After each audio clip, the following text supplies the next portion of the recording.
February 15th, 1995, 2 a.m., Raleigh, North Carolina. FBI agents surround a modest apartment complex in the darkness. Red and blue lights stay off, no sirens.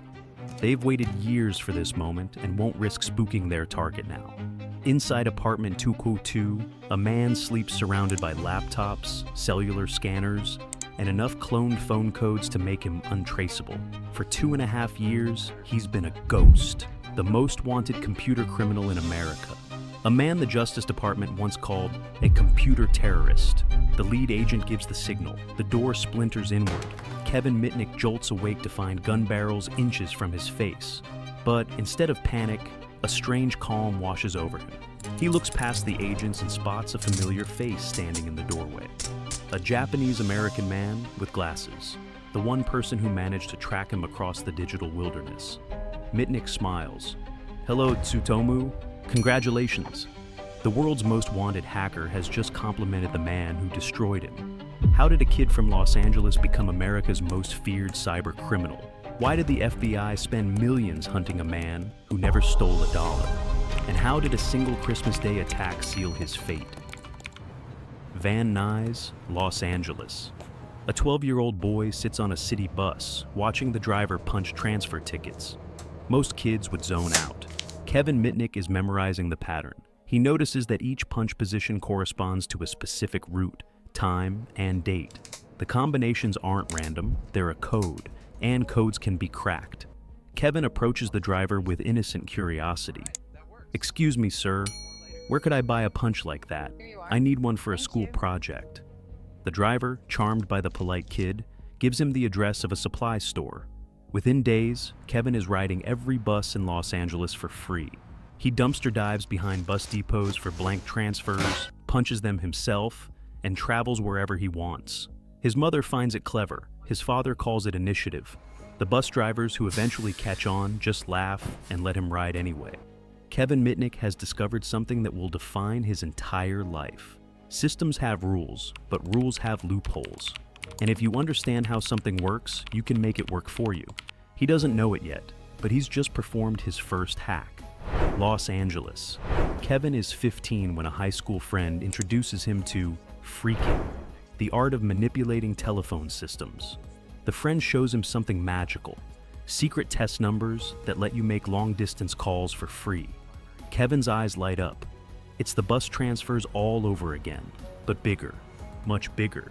He devours everything about phone networks. He learns that AT&T's system uses specific tones to route calls. He discovers that certain frequencies can trick switches into giving free access. He finds out that phone company employees will tell you almost anything if you sound confident enough. This last discovery changes everything. Kevin realizes that the weakest point in any system isn't the technology. It's the people operating it. A 16-year-old with the right voice can call Pacific Bell, pretend to be a supervisor, and extract passwords that would take months to crack through technical means. He calls it social engineering, the art of hacking humans. His first major target, the ARC, Digital Equipment Corporation's internal computer system. A friend dares him to break in. Kevin doesn't touch a keyboard. Instead, he picks up a phone. "Hi, this is Anton Chernoff from development," Kevin says, adopting a bored, authoritative tone. "I'm locked out of my account. Can you reset my password?" The system administrator on the other end has no idea what Anton Chernoff sounds like. The name is familiar enough. He resets the password. Kevin is inside DEC's most sensitive system within minutes, not through brilliant code, through a 30-second phone call. But how long before the hunter becomes the hunted? And what happens when Kevin targets someone who fights back? Los Angeles Federal Courthouse. Kevin Mitnick, now 25, stands before a judge. The charges: stealing software worth $1 million from Digital Equipment Corporation. The prosecutor paints him as a dangerous criminal mastermind. The defense argues he's just a curious kid who went too far. The truth lies somewhere in between. Kevin has spent the last decade escalating. He's infiltrated phone companies, technology firms, and university networks. He's listened to FBI agents' phone calls while they investigated him. He once had such complete control over Pacific Bell's network that he could have crashed telephone service for millions of Californians. But he He never crashed anything, never stole money, never sold secrets to foreign governments. I was driven by curiosity, Kevin later explains. The thrill of the hunt. Getting inside a system was like solving the ultimate puzzle. Once I was in, I'd look around, maybe copy some source code to study, and move on. It was never about money. The judge sentences him to 12 months in prison, plus 3 years of supervised release. Kevin serves his time and emerges determined to go straight. For a while, he succeeds. He gets a job, stays clean, follows the rules. Then his probation officer's phone starts ringing. Someone is accessing voicemail systems at Pacific Bell. Someone with Kevin's exact signature. The FBI issues a warrant. Kevin panics. He could turn himself in, explain that he slipped up, accept the consequences. Instead, Kevin Mitnick disappears. Enjoying the video? Subscribe to support our work. Thank you very much. Somewhere in America. For 2.5 years, Kevin becomes a digital phantom. He moves from city to city under assumed names.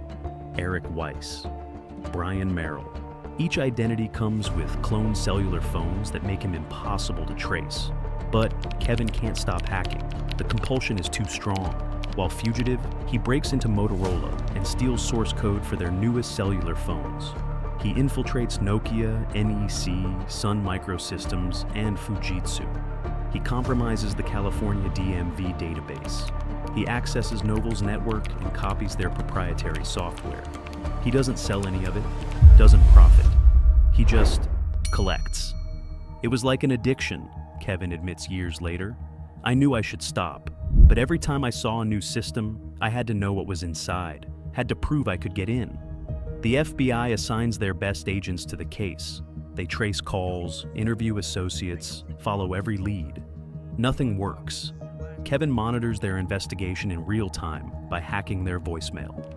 He leaves taunting messages, changes their outgoing greetings, laughs at their frustration from whatever anonymous apartment he's currently calling home.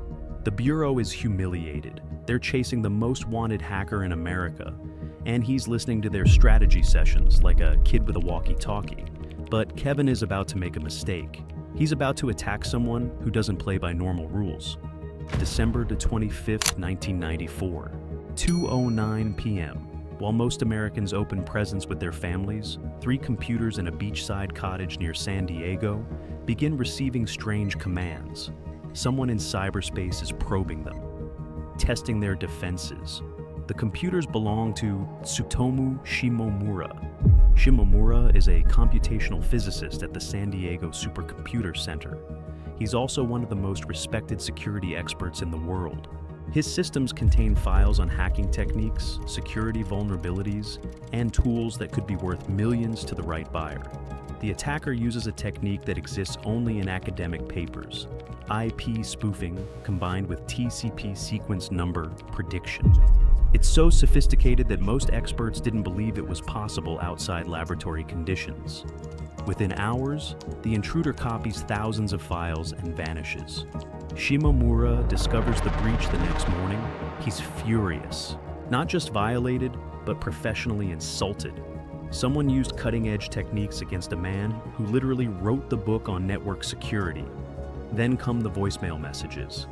"Ah, Tsutomu, my little Padawan learner," a distorted voice taunts. "You put my voice on the internet. I'm very disappointed." Shimomura doesn't call the police. He doesn't file a report and wait for bureaucracy to grind forward. He decides to hunt the hunter himself. February 1995. Tsutomu Shimomura assembles a war room. With cooperation from cellular providers and the FBI, he begins tracing the digital footprints left by his attacker. The hacker is using cloned cellular phones to mask his location. Standard law enforcement would take months to untangle the web. Shimomura doesn't have months. He writes custom software to monitor network traffic in real time. He coordinates with phone companies to track suspicious signals. He barely sleeps, surviving on coffee and cold revenge. The trail leads to the East Coast, then narrows to North Carolina, then to Raleigh, February 13th. Shimomura flies to Raleigh with FBI agents. They bring cellular direction-finding equipment, essentially radio triangulation gear that can pinpoint a transmitter's location. For 2 days, they drive through Raleigh neighborhoods, watching signal strength meters, triangulating every burst of suspicious cellular activity. February 15th, 1:30 a.m. The signal spikes near an apartment complex called the Players Club. Shimomura watches from a surveillance van as FBI agents confirm the apartment number, 202. They obtain an emergency warrant. At 2 a.m., they breach the door. Inside, they find Kevin Mitnick with over 100 cloned cellular phone codes, multiple fake IDs, and evidence linking him to dozens of intrusions. The world's most wanted hacker is finally caught, not by superior force or legal authority, by a man he personally insulted who refused to let the attack stand. Kevin's greeting, "Hello, Tsutomu, congratulations," becomes legendary in hacking circles. Even in defeat, he respects the skill that brought him down. 1995, Kevin Mitnick's arrest makes international headlines. The New York Times calls him the most wanted computer outlaw. Prosecutors push for maximum sentences, arguing he caused millions in damages. But something unexpected happens. The hacking community revolts. Free Kevin becomes a rallying cry. Websites spring up defending him. Hackers argue that his punishment far exceeds his crimes. He never stole money, never damaged systems, never sold secrets. He just looked around. In December 1997, supporters hack Yahoo's homepage. "Free Kevin Mitnick," the message reads, "or we'll unleash a virus that destroys the internet on Christmas Day." The virus threat is a bluff, but the passion is real. Kevin spends nearly 5 years in custody awaiting trial. 8 months of that time is in solitary confinement. Why? Because a prosecutor convinced the judge that Kevin could start a nuclear war by whistling into a payphone. The claim is absurd, but it reflects the fear that Mitnick inspired. Here was a man who made the FBI look foolish, who listened to their phone calls while they hunted him, who seemed capable of reaching through any screen and taking whatever he wanted.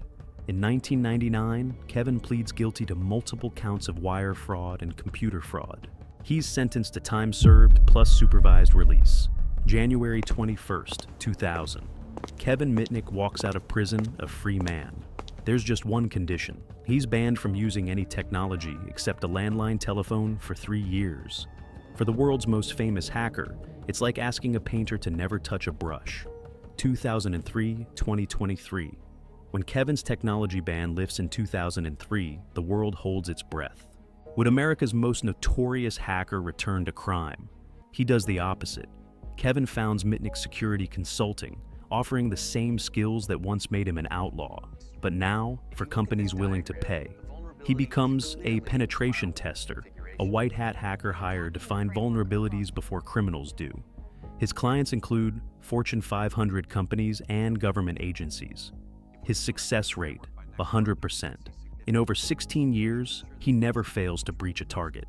"If I can't get in through the network, I'll get in through the people," Kevin explains at a conference. The techniques haven't changed. Social engineering works because humans want to be helpful. That's not a bug, it's human nature. He writes 4 books that become bestsellers. The Art of Deception teaches organizations how to defend against the manipulation tactics he once weaponized. Ghost in the Wires tells his own story with remarkable candor. He becomes a sought-after speaker, traveling the world demonstrating live hacks. His business card becomes legendary, an embossed piece of metal that doubles as a lock-picking kit. The man who once made the FBI look foolish now trains them. The ghost who haunted corporate networks now protects them. July 16th, 2023. Las Vegas. Kevin Mitnick dies peacefully after a 14-month battle with pancreatic cancer. He's 59 years old. His wife Kimberly is pregnant with their first child. The hacking community mourns. Tributes pour in from around the world. Security professionals who once hunted him now praise his contributions. Former FBI agents admit grudging respect. "Kevin was a dear friend to many of us," says Stu Showerman, his business partner at KnowBe4. The word that most of us who knew him would use, magnificent. Even in death, Kevin defies expectations. The computer terrorist of 1995 leaves behind a legacy of education and protection. The man who exposed vulnerabilities spent his final decades helping others close them. His family's obituary includes a telling detail. Kevin was grateful for the legions of fans who in the mid to late 1990s fueled the global Free Kevin movement. The outlaw remembered those who believed in him when the world wanted him locked away.